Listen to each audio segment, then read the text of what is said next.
Cowabunga! Hello everyone and welcome back to Weekend Moblin. Unless you live in the sewers and have no reception, you've probably already heard of the new classic-styled Teenage Mutant Ninja Turtles game that was just announced on Mario Day. March 10th for anyone watching this on a later date. So far being listed for PC and consoles, but what consoles haven't been said just yet. Teenage Mutant Ninja Turtles Shredder's Revenge is being developed by Tribute Games with Jonathan Lavigne and Justin Cyr. I really hope I didn't butcher your guys' last names on that one. Known for working on both Scott Pilgrim vs. the World, the game, and the movie-based TMNT released in 2007 for the Game Boy Advance with Ubisoft. No worries, as it's one of the titles I'll be covering today, as it obviously inspires some of the gameplay in this newest title. And published by none other than Streets of Rage 4 fame, Dotemu. With as much love as I've seen for said title, I'm sure this is going to be one shell of a time. Being honest, with all the Zelda and Pokemon talk lately, it just feels nice to have something else to just be as hyped about. That might not relate to most of you out there, but for someone born in 1989, this style of gameplay is everything I've been asking for. Sometimes simple is best, and I feel that applies here. Now that we have an idea what we are looking at in the very near future, I wanted to take the time to take a look back at what was before, and why it is anyone of my age range would be this excited in the first place. I've been asking around, and it does seem that others feel the same way about this. So with that being said, I've wanted to make a series of Ninja Turtles videos for a long time now, and this seems to be the perfect time to jump on that bandwagon and introduce Talking Turtles. This will be a series going over all things Turtles, from games, TV shows, toys, and comics as well. We will be discussing all things Turtles. Being that this is mostly a video game based channel, I only feel that it's appropriate that we talk about some classic video games to start things off. This series doesn't go in any particular order, and more so in what we feel like going over at the moment. With the announcement of Shredder's Revenge, I can't help but keep looking at the Game Boy and Game Boy Advance titles, so that seems like the best place that we can begin. Teenage Mutant Ninja Turtles Fall of the Foot Clan would be the first in 3 Game Boy games developed and published by none other than the infamous Konami in August of 1990. This first title would be in the style of a platformer slash beat 'em up with simple controls and even simpler gameplay. Being obviously based on the 1987 Teenage Mutant Ninja Turtles television series, you'll be playing as one of the Turtles. Being honest, there just isn't much to say about this title. It's a good game for what it is, and you'll see all the familiar enemies you love along the way, such as classic foot soldiers, and of course Mousers. One turtle goes down and the other turtle takes over as the other one's captured. No worries, as this game is clearly aimed toward children, and you won't be seeing that game over screen for losing all 4 turtles. I can almost assure you of that. With plenty of pizza and minigames for regaining health throughout all 5 levels. All the levels are pretty straightforward, but you'll at least enjoy the scroll listening to classic tunes and taking on a boss at the end of each stage. From Rocksteady, Bebop, Baxter Stockman, Shredder, and Krang. In order to see the proper ending, you must select stage 1 and start from there, but you do have the choice to start on any level you wish to tackle first. I'd go on a bit more, but we have 4 more games to cover, and I think you get the overall image of this title. Simple, mindless, fun.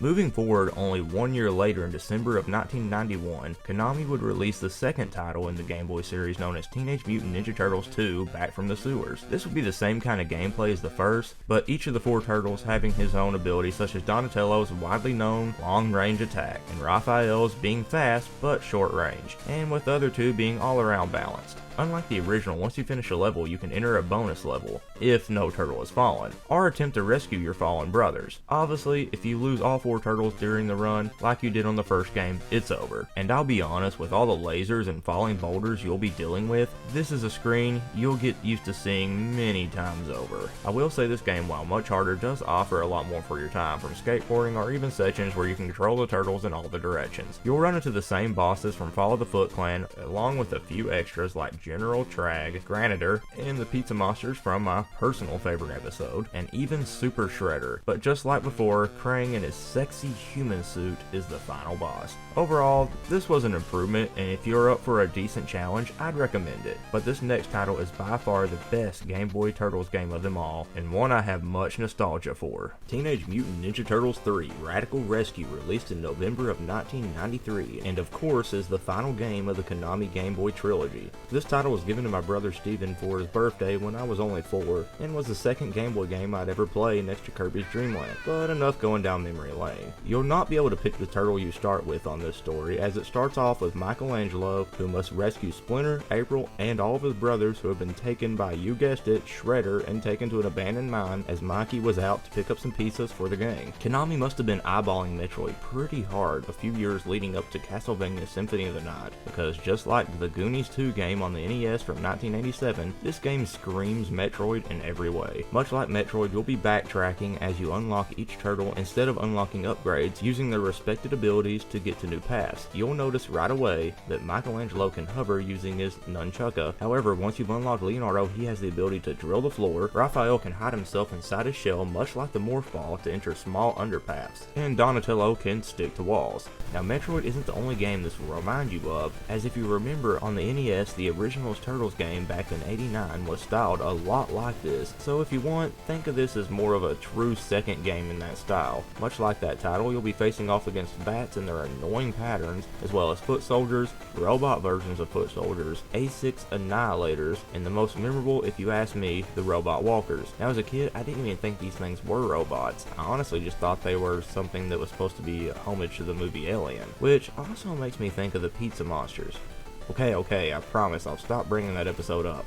I know I have an issue with it. You can collect pizzas for health if you come across one, with some being placed in areas where you'll have to use some well-placed platforming skills. The deeper you get into the mines, the more you'll need those said skills to manage your way. The bosses are Scratch, who will attack using his claws and rushing at you. Both can be pretty easy to dodge, but make sure you watch out for that ball and chain. Dirtbag with his mighty pickaxe that he will go up into the air and then land down using a fast swipe over with his fist. Honestly, this can be a little rough to land down the pattern. Then it's one of the Triceratops, using his horns to attack and a laser gun to shoot up into the air, causing a downward beam. This will take some time to learn this pattern as well. Skeletal. Much like King K. Rool from Donkey Kong Country 2, he will use air currents to try to drag you into his attacks. He uses mostly his tail, but will use a cannon that will erupt into a wall of fire once it hits the ground, so watch out. Also, for the first time in the Game Boy line of games, Shredder, Cyber Shredder in this game, is the final boss in place of Krang. Being part cyborg, he will teleport all over the top of the screen, landing with kicks and using fireballs that erupt into a straight line for attacks. Once you've defeated him, it's not over, as he will get up and start attacking in faster, unpredictable patterns. Defeating each boss will land you a key that will unlock the door for your waiting ally. As for the music, well, it's mostly what you've been hearing for this video, as it's by far the best soundtrack for the Game Boy games. I planned to make a Weekend Gems episode covering this game, but once I realized I wanted to start this series, I felt it belonged here. With that being said, this isn't the only game I'm covering here, and I have 2 more yet to talk about, so I think for now, I've said all that needs to be said. If you haven't played any of the Game Boy Classic Turtle titles, and you only play one of them, this is the one to play, hands down. Next, we head to the year 2003, when the Turtles went through its more serious phase. Something about this time period of Turtles always made me think of Megadeth's 99 Ways to Die. Teenage Mutant Ninja Turtles, we'll call it Turtles 03, is a Game Boy Advance game based on said series.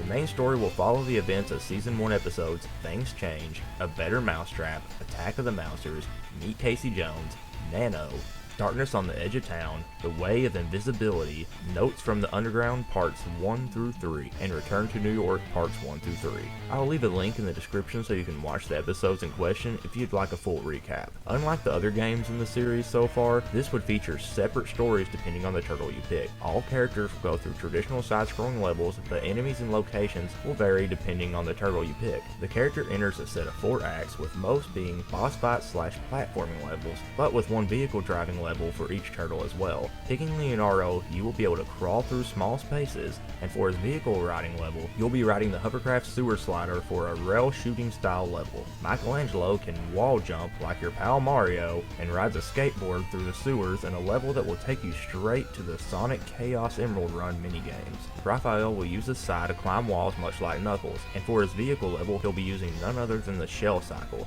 in which he will use to race, you guessed it, Casey Jones. I think this one is my favorite of these styled levels, though I did enjoy Mikey's quite a bit as well. Donatello can climb up pipes, and similar to Leo, he has a shoot 'em up level, using a hang glider though, while fighting off a bunch of foot tech ninjas.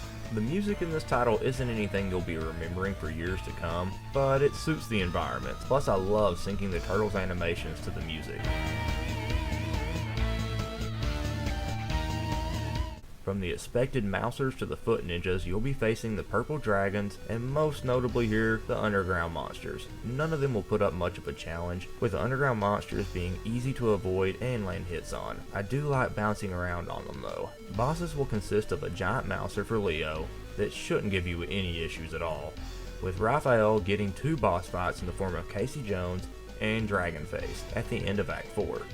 I enjoy fighting Casey for the sake of just fighting Casey, but I do wish he was playable in some way. Maybe Shredder's Revenge will meet that need.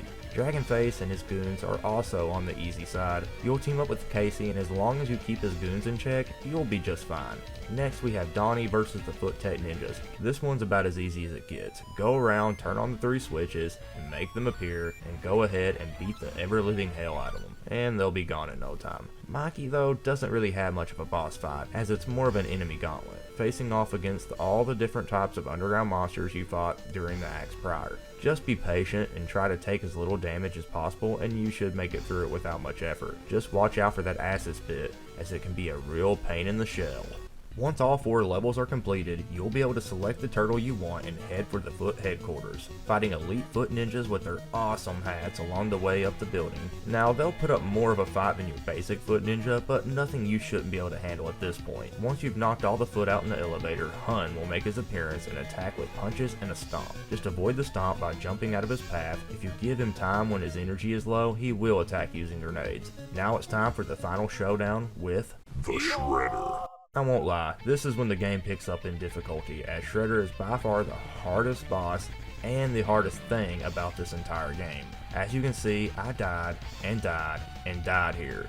It will take a lot of time to master his patterns. Between being able to teleport and shoot lightning from his sword down to the player, he will also be able to split himself into 4 fire imps and jump around the screen. Best to take them all into a corner as fast as you can and deal with them all at once. Watch out for basic slashes and cyclones while he's on the ground. My best advice is don't get overzealous and just land a few hits in from time to time, then back off. Okay, so I'll just say it here and sum up my feelings about these next 2 titles as fast as I can so we can move on to our final game of the day. In October of 2004, Teenage Mutant Ninja Turtles 2 Battle Nexus was released on GBA, being the second of the Turtles 03 line of games and a third part in November of 2005. What can I say? They are the same as the first title, but worse. Nothing of note was added here, and the only things they did seem to add really just hurt the experience. Like I said earlier, sometimes simple is best. If you'd like to know more about these titles, however, feel free to leave a comment in their defense, and I'll be sure to go over them on a later Talking Turtles episode. But for now, time is ticking, so let's move on to the last title, and the main one that relates to the upcoming Shredder's Revenge. TMNT for the Game Boy Advance was released on March 20th of 2007. You might notice this title is also on the Nintendo DS, but let's just ignore that mistake and take a look at the one that counts. Developed by Ubisoft Montreal and also published by Ubisoft, as mentioned earlier with 2 of the minds behind Scott Pilgrim vs. the World, it is based on the 2007 CGI movie, which released in the US 2 days later on March 22nd. I remember looking forward to this movie so much and going to see it with my brothers and close friends, all in a big group. What a lit down when we saw how it looked. Not a bad movie, but the turtles look more like frogs than turtles. With that complaint out of the way, how was the game? Well, with IGN giving it an 8.5 and GameSpot at a 8.1 at the time of release, I'd say that wasn't half bad. Not half bad at all. Craig Harris of IGN would go on to say it's easily one of the best brawling games I've played in years. But what does Weekend Moblin think? Yeah, honestly, it's the best GBA Turtles title. As much as I love the Turtles 03 game, this one just feels so much more polished. Being able to pick up weapons such as bats, parking meters, rocks, and even throwing stars really does add value to the mindless smashing and bashing. Plus, the overall controls just feel smooth, and the turtles get around at just the right pace. Enemies will drop food randomly for health, so be sure to keep an eye out for it if you're low. That's not the only thing they drop though, as coins do matter in this title. Between levels, you will be going to the Turtle Den, Street Side, and the rooftops. This isn't a very large area, but it gets the job done, and the stores around this location is where you'll be spending all that cash you earn. Going to the sports gear shop, you can purchase upgrades for your turtles, such as being able to build up your co-op meter faster, a boxing speed bag for longer combo attacks, sparring gear for increased defense, dumbbells for power, and sneakers for speed, obviously. Here you can also buy a better baseball bat to start with your next mission. Next we have the Chinese medicine with the first aid kit kit offering an extra life, herbal tea for replenishing some health, ginseng for complete recovery, and the next 3 items I'll go over in just a moment when we go over another thing that's new about this game, being that of leveling up. Before we go to that though, the martial arts shop next door offers a Brotherhood medallion. This will let you use a special combo attack I'll go into more when I go over the basic gameplay. Also the skill scroll for the access to the wall jumping ability, along with a blade and warhammer, just like the baseball bat, being used for your next mission. On the rooftops between missions, April, Casey, or Splinter will offer mini games like throwing crates at a cardboard cutout of Shredder. This isn't a must, as you've just earned coins from this and you can always just do that for missions. Down at the den you can sharpen your skills on the punching bag, and I'm not gonna lie and say I didn't spend a lot of time willing into this thing. Other than that, you can look at trophies that you'll unlock throughout the game, such as Shredder's helmet and other memorable Turtles artifacts, such as comics and more. Most importantly, this is where you'll talk to Splinter to access the game's 7 acts. Before you start a mission, you'll see the turtle's stat screen, where you'll also see a display of their level, and before you select the second turtle, you'll see their family bond level. The maxed out stat for each turtle is when they reach level 3, with Leo being the most balanced, Raph having the most power, Donnie being the best with defense, and Mikey being as speedy as you would expect from this party dude. Controls are simple, with A to jump, A against walls to wall jump, double tap A for a knee drop, B for picking up weapons and attacking, A plus B at the same time for a leg sweep. While the enemy is down, you can pick them up pressing B just like you do with items to throw them. B while in the air does a jump kick, and if you're holding your item, it will release it. To kick from behind, you'll face the D-pad the opposite direction you're facing while pressing B. Pressing forward twice will let you roll like Link from Ocarina of Time, and if you end it with hitting the B button, you'll do a roll kick. On the top right corner of the screen, you'll see a green bar. If you can manage to fill it, pushing L or R will drop down the turtle you selected, and they will either help attack enemies on the screen, and if there is no enemies on the screen, they'll drop food that will refill you to the max from 0. Once your Brotherhood level is high enough from using the same partners and missions, you can unleash the power of a Super Saiyan, a super summon move, by pressing L and R at the same time. This move will clear all the enemies on the screen, and you must have the Brotherhood medallion I talked about earlier on you in order to use it. No worries though, as this is only 50 coins and that's pretty cheap. Speaking of things I mentioned earlier, now's a good time to mention those items from earlier at the Chinese medicine. These items are the fortune cookie, giving you a small amount of experience, the karma juice for a medium amount, and the special incense for the largest amount. Obviously, these will help you level up much faster. From basic thugs and dogs to foot soldiers and robots, there'll be lots of obstacles in your way as you make your way to each boss. Speaking of bosses, you'll be facing off Hun with a rocket launcher that's very easy to avoid, Karai, of course, my personal favorite, the Jersey Devil. This little dude is fast and has the ability to spit fire. Unfortunately though, Raphael doesn't wear his Night Watcher gear here like he did in the movie, which is a bit of a bummer, but I'd be lying if I didn't say this diner wasn't my favorite setting in the entire game. Next we have Max Winters and his fancy little suit of armor. Basic and easy fight, nothing really else to say here. Then we have my second favorite location in fight in Criccio. I hope I'm saying that right. Anyway, this isn't much of a boss fight as it is keep the goons at bay while you throw fish in this dude's mouth, just like Jabba Jabba from Ocarina of Time. I feel like I keep bringing that game up. You'll also use air currents to keep you on your toes, but being honest here, I really just like the way this area looks, and the boss looks awesome too. Last we have General Agula. He will use his main groupies to attack and then come down for an attack of his own. When he does, wait for the right moment and strike. Just like that, he's down in no time flat. The music of this title is very suiting for this style of gameplay, and honestly, I can't find a single thing to complain about with it. It's nothing you'll be humming for days, but it works for what it is. I know I talked about my favorite locations, but honestly this entire game is pleasant on the eyes. Though the movie looked like hot garbage, they found a way to make this same style look amazing here, and I love the environments and how they put the developers spread throughout the backdrops as well as even in the credits. There you two are. I see you over there looking all pretty. This game oozes charm out the sewer pipes, and I seriously cannot recommend it enough. If you have a GBA or don't care to find other means, then I say go ahead and check this one out, as it's very well worth at least one playthrough. If this game shows us what's in store for Shredder's Revenge, then I say it holds nothing but promise, and I absolutely can't wait to see what's in store for the near future. Well, that does it, guys. I've covered everything I'd hoped to in this episode, but that doesn't mean Talking Turtles is going anywhere, as we have tons more turtle content to go over in future episodes, including Shredder's Revenge whenever it drops. Till then, everyone, stay totally tubular, and more importantly, stay tuned till next time. is in his house. Ha! Ha! Ha! Ha! Ha!